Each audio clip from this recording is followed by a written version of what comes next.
हिंदुस्तान का राजनीतिक जो स्ट्रक्चर है, इलेक्टोरल स्ट्रक्चर है, उसको बदलने की कोशिश है। ये हमने रोक दिया है।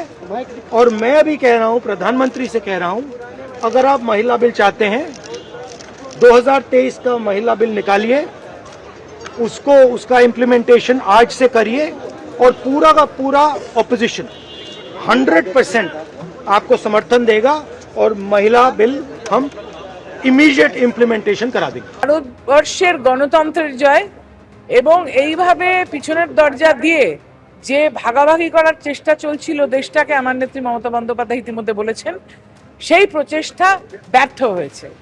এখন মানুষ তো আগে থেকেই সিদ্ধান্ত নিয়ে নিয়েছে যে চতুর্থবারের জন্য মুখ্যমন্ত্রী হবেন মমতা বন্দ্যোপাধ্যায় এবং আমরা জিতব। এটা নিশ্চয়ই একটা সুপ্রভাব পড়বে। লাগছে পশ্চিমবাংলায় যে মমতা বন্দ্যোপাধ্যায় মহিলার কথা বলেন, যে মমতা বন্দ্যোপাধ্যায় মহিলাদেরকে বলেন যে মহিলাদেরকে আমি উন্নতি করব, তিনি মহিলা বিলের বিরোধিতা করেছেন। লজ্জা!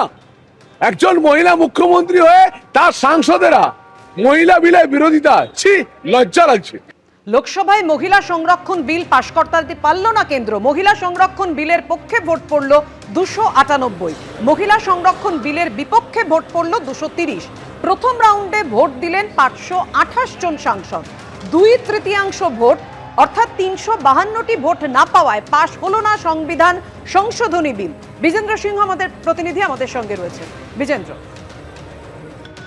দেখো, আজকে 3টে বিল একসঙ্গে নিয়েছিল সরকার, যার মধ্যে প্রথমটাই ছিল সংবিধান সংশোধনী বিল, যেখানে 550 থেকে 850টা সিট করা হবে লোকসভায়, সেটা একটা প্রভিশন ছিল। কিন্তু সেই বিল যখন ভোটাভুটি হলো সেটা দেখা গেল যে 2/3 মেজরিটি লাগে, সেটা সরকারের কাছে ছিল না। এই বিল পরাজয় হয়ে গেছে। এবং তারপরেই কিরণ রিজিজু জানেন বাকি যে দুটো বিল রয়েছে, সেটা ডিলিমিটেশন এবং ইউনিয়ন টেরিটরির জন্য যে বিলটা ছিল সেটা তারা উইথড্র করছেন। এইভাবে আজকে হাউস শেষ হয়েছে। কিন্তু যে প্রতিশ্রুতি দিয়েছিলেন প্রধানমন্ত্রী কি বাকিরা যেন সমর্থন করুক, ক্রেডিট সবাই নেবে, কিন্তু বিরোধীরা অনড় ছিলেন। তারা মনে করছিলেন যে ডিলিমিটেশন যেভাবে করা হচ্ছে সেটা মহিলা বিলকে ঢাল করে ডিলিমিটেশন করাতে চাইছে সরকার, এবং সেই লাইনেই ভোটিং আজকে হয়েছে লোকসভায় এবং সরকারের পরাজয় হয়েছে, বিল ডিফিট হয়ে গেছে। কিন্তু বাকি দুটো বিল সরকার উইথড্র করে নিয়েছে।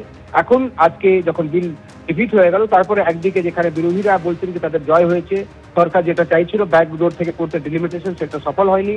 অন্যদিক থেকে সরকার বলছে কি মহিলা বিল সংরক্ষণ তারা চাইছেন না, এখন রাস্তায় প্রচার করা হবে। এবং কিছুক্ষণ আগে আমরা দেখলাম মকরদুয়ারে এসে বিজেপি মহিলা সাংসদরা বিরোধ করছিলেন যে তারা মহিলাদের বিরুদ্ধে যারা ভোট দিয়েছেন তাদের বিরুদ্ধে তারা স্লোগান দিচ্ছেন।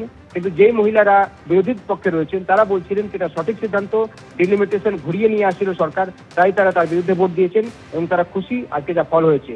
তবে এখন দেখতে হবে এটাতে তামিলনাড়ু এবং পশ্চিমবঙ্গে বিশেষ করে কি প্রভাব ফেলছে। ধন্যবাদ তোমায় বিজেন্দ্র। এবিপি আনন্দ, এগিয়ে থাকে, এগিয়ে রাখে।